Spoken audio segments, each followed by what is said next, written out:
కన్యవారికి గనక చూసుకున్నట్లయితే మీకు ప్రస్తుతం 12వ స్థానంలో కేతు ఉంటూ 6వ భావంలో రాహు ఉంటూ ఈ కాలసర్ప యోగంలో గ్రహాలన్నీ కూర్చున్నాయి. మరలా ఈ కేతువు దగ్గరికి ఆగస్టు మాసంలో ఆగస్టు 15 నుంచి సెప్టెంబర్ 15 వరకు రవి కలిసి ఉంటాడు. నవంబర్ మాసంలో 1 నుంచి 25 తేదీ వరకు గురుకేతువులు కలిసి ఉంటారు. దాని తర్వాత కేతువు లాభస్థానంలోకి, రాహు పంచమ భావంలోకి వస్తాడు. వీటి మూలంగా కలిగేటువంటి ఫలితాలు ఏమిటి, ఏ దేవత ఆరాధన చేయాలి, ఎటువంటి విషయాల పట్ల మీరు జాగ్రత్త వహించాలి అనేటువంటి అంశాలు చెప్తుంది నేనైనప్పటికీ చెప్పిస్తుంది సాక్షాత్ లలితా అమ్మవారిగా భావిస్తూ ఆ లలితాంబిక అమ్మవారి యొక్క అనుగ్రహం మీకు పరిపూర్ణంగా కలగాలని మనస్ఫూర్తిగా కోరుకుంటూ, ఇక్కడ ఏంటంటే 12లో ఎప్పుడైతే కేతు ఉన్నాడో, అది కూడా కాలసర్ప యోగంలో ఉన్నాడో, మీరు పెట్టేటువంటి మదుపు ఇన్వెస్ట్మెంట్స్ అంటూ ఉంటాం, ఆ యొక్క అంశంలో చాలా చాలా చాలా జాగ్రత్తగా ఉండాలి, గుర్తుపెట్టుకోండి. అలాగే ఎప్పుడైతే రవి మనకి ఆగస్టు 15 నుంచి సెప్టెంబర్ 15 మధ్యలో 12వ భావంలో 12వ అధిపతి వస్తాడు, కాకపోతే కేతువుతో ఉంటాడు. దీనివల్ల ముఖ్యంగా బంగారం మీద కానీ, అంటే ఇన్వెస్ట్మెంట్ చేయాలనే ఆలోచన, అక్కడ బంగారం మీద ఇన్వెస్ట్మెంట్ చేయడం ఇట్లాంటివి జరుగుతూ ఉంటాయి. కాకపోతే చూసుకొని ఇన్వెస్ట్మెంట్ చేయండి. గవర్నమెంట్ కాంట్రాక్ట్స్ తీసుకునేటువంటి వారు ఇటువంటి విషయాలు, సూర్య ఆలయాలకు వెళ్ళి అక్కడ ఏదైనా మీరు కనుక సేవ చేసినట్లయితే కూడా ఖచ్చితంగా బాగుంటుంది. అయితే 6లో ఉండే రాహు మంచివాడే, ఎంత కాలసర్ప యోగంలో గ్రహాలు ఉన్నా కూడా 6లో ఉండే రాహు శత్రువుపై జయాన్ని ఇస్తాడు. కాకపోతే మీరు ఏదైనా సంతానం గురించి చేసే ప్రయత్న విషయాలలో మీరు నవంబర్ 25వ తేదీ లోపలే చూసుకోండి. నవంబర్ 25వ తేదీ దాటితే ఏమవుతుందంటే పంచమంలోకి రాహు వస్తాడు. దీని మూలంగా ఒక బెనిఫిట్ ఉంది, ఒక జాగ్రత్త ఉంది. ఏమిటది అంటే గర్భవతులు, అదేవిధంగా ప్రెగ్నెన్సీ కోసం ప్రయత్నం చేసేటువంటి వారు కాస్త జాగ్రత్తగా ఉండాలి. ఎంతైనా పంచమ రాహు అదొక సర్పదోషం. అయితే దీని అన్నిటికీ మీరు ఎలా చేసుకోవాలి ఏంటని కూడా చెప్తాను నేను మీకు. అయితే ఎప్పుడైతే పంచమ రాహు ఉన్నాడు, ఇది ఒక బెనిఫిట్ ఏమిటంటే క్రియేటివ్ ఫీల్డ్లో ఉండేటువంటి వారికి ఉద్యోగ అవకాశాలు చక్కగా వస్తాయి, అందులో ఎటువంటి సందేహం లేదు.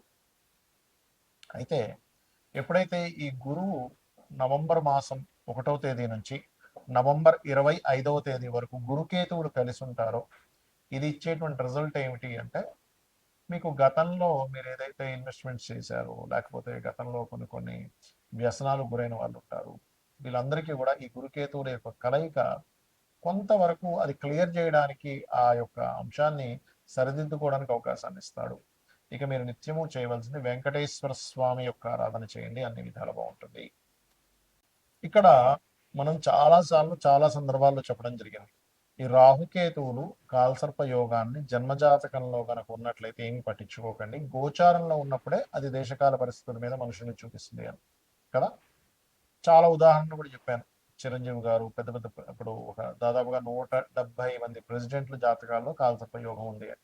ఇది జన్మజాతకంలో ఉంటే మనందరం ఏంటంటే కాలసర్ప యోగం ఉంది, జీవితం ఏమైపోతుందేమో అనుకుంటూ ఉంటాం. మెగాస్టార్ చిరంజీవి కూడా ఉందని చాలాసార్లు చెప్పాను. కాబట్టి ఇది ఎందుకు గుర్తు చేస్తున్నా అంటే, నేను మీకు గోచారంలో కాలసర్ప యోగం రావడం వేరు, జన్మజాతకానికి రావడం వేరు. గోచారంలో వచ్చినప్పుడు జన్మజాతకం మీద కొంత పర్సెంట్ పడుతుంది, ఒక 10 to 15%. దేశకాల పరిస్థితుల మీద 85% పడుతుంది దాని ఎఫెక్ట్ అనేది. అందుకే మనం ఇప్పుడు చూస్తున్నాం ఈ యుద్ధాలు అనుకోండి, ఇవన్నీ కూడా. అయితే ఇక్కడ ఎప్పుడైతే ఈ గ్రహాలన్నీ కూడా ఈ కాలసర్ప యోగంలోకి వస్తున్నాయో, దీని గురించి మీరు ఏం భయపడకండి. ఇది ఓన్లీ 10 to 15% నేను చెప్పిన రెమెడీ చేసుకుంటే సరిపోతుంది, ఏది పర్సనల్ చార్ట్ విషయంలో. కానీ దేశకాల పరిస్థితుల్లో దీని యొక్క ప్రభావం ఉంటుంది. మరియు ఇది కాకుండా సర్పదోషం అంటారు, అది వేరు. కాలసర్పదోషం లాగా గ్రహాలన్నీ, అసలు కాలసర్పదోషం అంటే ఏంటి, రాహు కేతు 180 degreesలో ఒకదాని కూడా ఆపోజిట్లో ఉండగా గ్రహాలన్నీ చంద్రుడితో సైతం అన్ని గ్రహాలు ఒకవైపు వచ్చేసేయాలి, వన్ సైడ్ మొత్తం ఖాళీగా ఉండాలి.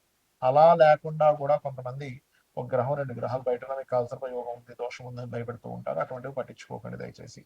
ఒకవేళ మీకు అంతగా కాలసర్ప యోగం ఉందని భయం వేస్తూ ఉన్నట్లయితే చక్కగా మీరు కాళహస్తికి వెళ్ళి స్వామివారిని దర్శనం చేసుకుని అక్కడ రాహుకేతు పూజ చేసుకోండి. లేదా మీ ఇంటికి దగ్గరలో రావి చెట్టు కింద సర్పాలు ప్రతిష్ఠ చేసిన ఉన్నట్లయితే వాటి మీద పసుపు కుంకుమ గంధం కలిపిన వాటర్ వేయండి, సరిపోతుంది. అయితే ఈ నార్మల్ సర్పదోషాలు ఏమిటి చూసుకున్నట్లయితే, శనికేతువులు సర్పదోషం కలిసి ఉంటాయి. దీనికి ఏం చేయాలి పరిహారం కూడా చెప్తాను. కుజరాహువులు, శుక్రకేతువులు, రవిరాహులు, శని రవి, కుజాబుధ, అదేవిధంగా బుధుడు కేతు, అది స్వల్పమే, పెద్ద కాదు. ఈ రకంగా కొన్ని కాంబినేషన్స్ ఉంటాయి. చంద్రుడు రాహు, అదేవిధంగా శని రాహు, స్థపత యోగం కూడా అంటూ స్థపత దోషం అని కూడా అంటూ ఉంటారు, యోగము దోషం రెండు అంటూ ఉంటారు. ఈ రకంగా ఇది కూడా ఇస్తుంది. ఇది సర్పదోష సంబంధించిన కాంబినేషన్స్. దీనికి ఏం చేయాలి అంటే, మీకు దగ్గరలో ఇప్పుడు ఆలయాల్లో చూడండి రావి చెట్టు ఉంటుంది, రావి చెట్టు కిందని సర్ప ప్రతిష్ఠ చేసి ఉంటాయి. అక్కడికి వెళ్ళి వాటి మీద పసుపు కుంకుమ గంధం కలిపిన నీటిని అభిషేకంగా వేసి ఒక 11 ప్రదక్షిణాలు కానీ 21 కానీ 41 కానీ చేసి ఆలయంలో ఒక 5 నిమిషాలు కూర్చోండి. మీకు ఆ దోషం ఏదైతే ఉందో తొలగిపోతుంది. అందరూ చేయవలసింది, ఎందుకంటే కాలసర్ప యోగంలో గ్రహాలన్నీ ఉన్నాయి కాబట్టి. ఇక మరొక విషయం ఏంటంటే, ఎప్పుడైనా సరే ఈ కాంబినేషన్స్ ఉన్నప్పుడు మనం ఏదో అయిపోతుందని కాదు, ఆ యొక్క విషయంలో ఎటువంటి విషయం అంటే ఎటువంటి జాగ్రత్తలు తీసుకుంటే మంచిది అని. ఉదాహరణకి శనికేతువులు ఉన్నారు, మీరు వ్యాపారంలో మీ కాన్సన్ట్రేషన్ ఎక్కువ చేయాలి ఉద్యోగం కంటే కూడా. ఉద్యోగంలో ఎక్కువ కాన్సన్ట్రేషన్ చేస్తే అంత పెద్దగా కలిసి రాదు, ఉద్యోగం కూడా చేయబుద్ధి అవ్వదు ఈ కాంబినేషన్ ఉన్నప్పుడు. కుజరాహులు ఉన్నారనుకోండి మీ జాతకంలో, వాహనం మీద వెళ్ళినప్పుడు ఎక్కువ స్పీడ్గా వెళ్ళకూడదు, అంటే సర్పదోషం ఆ రూపంలో అటాక్ చేస్తూ ఉంటుంది. చంద్రరాహులు ఉన్నారు, నీటి ప్రదేశాలు వెళ్ళినప్పుడు జాగ్రత్తగా ఉండాలి. అతి మంచితనంతో నమ్మి ఎవరికైనా మనీ ఇవ్వడం ద్వారా, అది ముఖ్యంగా ధనస్థానంలో ఉంటే ధనం మోసపోవడం జరుగుతూ ఉంటుంది. అలా కాకుండా కుజబుద్ధులు ఉన్నారు, మనకు ఒక్కొక్కసారి అవతల వాళ్ళతో మనకి ఎటువంటి పని ఉంది, రిలేషన్ ఉంది, ఏమి తెలుసుకోకుండా ఆర్గ్యూ చేస్తూ ఉంటాం. ఆర్గ్యుమెంట్ జోలికి వెళ్లకుండా ఉండగలిగితే మీకు ఈ సర్పదోషం అనేటువంటిది ఇబ్బందిని ఇవ్వదు, గుర్తుపెట్టుకోండి. అలాగే శుక్రకేతువులు, అమ్మవారి ఆరాధన చేస్తే ఈ దోషం పోతుంది, సర్ప ఆరాధన చేస్తే పోతుంది, లేదా సర్ప ప్రతిష్ఠ చేసినా సరే పోతుంది. వీటన్నిటికీ కూడా సర్ప ప్రతిష్ఠ చేయాల్సిందే. అయితే ఇక్కడ రాహుతోని కేతుతోని కాంబినేషన్ కనుక ఉన్నట్లయితే మరింత ఎక్కువగా ఉంటుంది ప్రబలంగా. అదేవిధంగా రాహు మేషరాశిలోని లేదా సింహరాశి వృశ్చిక రాశిలో ఉన్న సర్పదోషంగా చెప్తూ ఉంటారు. సింహరాశిలో ఉంటే పితృదోషంగా చెప్తూ ఉంటారు. రాహు కానీ శని కానీ కలిసి ఉంటే ఇంకా ఎక్కువ పితృదోషంగా చెప్తూ ఉంటారు. అలాంటప్పుడు అటువంటి పితృదోషాలు ఉన్నా కూడా స్త్రీ జననం జరిగితే దోషం పోతుంది. ఒక్కొక్క దానికి ఒక్కొక్క ఎగ్జంప్షన్ అనేటువంటిది ఉంది. ఏమి చేస్తే ఏమి క్లియర్ అవుతుంది, లైఫ్లో ఎటువంటి మలుపు తిరిగినప్పుడు ఎటువంటి ఫలితాలు వస్తాయి అనేటువంటిది. రవిరాహుల కాంబినేషన్ ఉన్నప్పుడు ఎక్కువగా ఈ ఫుడ్ విషయంలో జాగ్రత్త పడాలి. అంటే మనం తీసుకునేటువంటి ఫుడ్ ఎలాంటిది తీసుకుంటున్నాం, ఎందుకంటే ఇది డైజెషన్ సిస్టమ్ని పాడు చేసుకుంటూ వెళ్తూ ఉంటుంది ఆ దోషం అనేటువంటిది. ఆ రకంగా శని ఒక్కొక్క గ్రహము ఒక్కొక్క ఫలితాలను ఇవ్వడం. శని రాహువులు అంటే ఇదేంటంటే, శని రాహువులు ఉన్నప్పుడు చిన్న స్టేజ్ నుంచి ఎదుగుతూ ఉంటాడు, పట్టుదలతో వెళ్తూ ఉన్నట్లయితే బాగుంటుంది, కానీ జాబ్లోనే ఎక్కువగా ఇక్కడ సక్సెస్ అవుతూ ఉంటారు.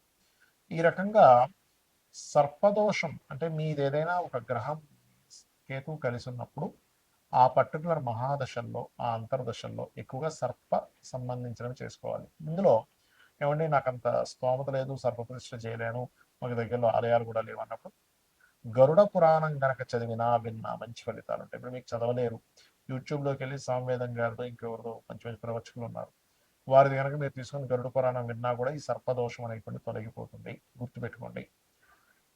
అలాగే ఈ దేశకాల పరిస్థితుల వల్ల కూడా ఇక్కడ ఎప్పుడైతే ఈ కాలసర్ప యోగంలో ఉన్నాయో విపరీతమైన వర్షాలు, జల ప్రళయాలు, వైరస్లు, మరియు అదేవిధంగా ఈ నోట్ల రద్దు, ఈ కరెన్సీ రూపు మారడం, రద్దు కంటే కూడా చెప్పాలంటే కరెన్సీ రూపు మారడం, డిజిటలైజ్డ్కి ఎక్కువగా ప్రాధాన్యత ఇవ్వడం, కోర్టు కొన్ని కొన్ని విషయాల్లో అసలు ఏమిటి, అసలు ఇట్లాంటి తీర్పులు ఇస్తుంది ఏంటి అని ఆశ్చర్యపోయేటువంటివి కొన్ని. ఎలా అంటే మనకి రిజర్వేషన్స్ కూడా మార్పు రావడం అనేటువంటిది జరగనుంది. ఎందుకంటే కాలంలో ఎప్పుడూ చూడనటువంటి కాంబినేషన్స్ వస్తున్నాయి, అందుకని ఇటువంటివన్నీ కూడా జరుగుతాయి. బికాస్ ఆఫ్ ఇక్కడ ఈ కేతు ఎప్పుడైతే పంచమ స్థానంలో ఉన్నాడో ఈ సంవత్సరానికి రాజు గురువు అవుతున్నాడు, కేతుతో కలుస్తున్నాడు. కాబట్టి మన యొక్క ఏవైతే మనం రాసుకున్న రాజ్యాంగంలో అనేకమైనటువంటి మార్పులు జరగనున్నాయి. రాజ్యాంగంలో ఉన్నటువంటి ఆర్టికల్స్ ఏవైతే ఉంటాయో, మనం ఏవైతే పెట్టుకున్నామో కొన్ని కొన్ని ఆర్టికల్స్, అవన్నీ కూడా చాలా మటుకు ప్రక్షాళన జరిగేటువంటి యోగాన్ని ఈ రాహుకేతువులు, గురువు, రవి వీళ్ళందరూ ఇవ్వబోతున్నారు. శ్రీమాత్రే నమః.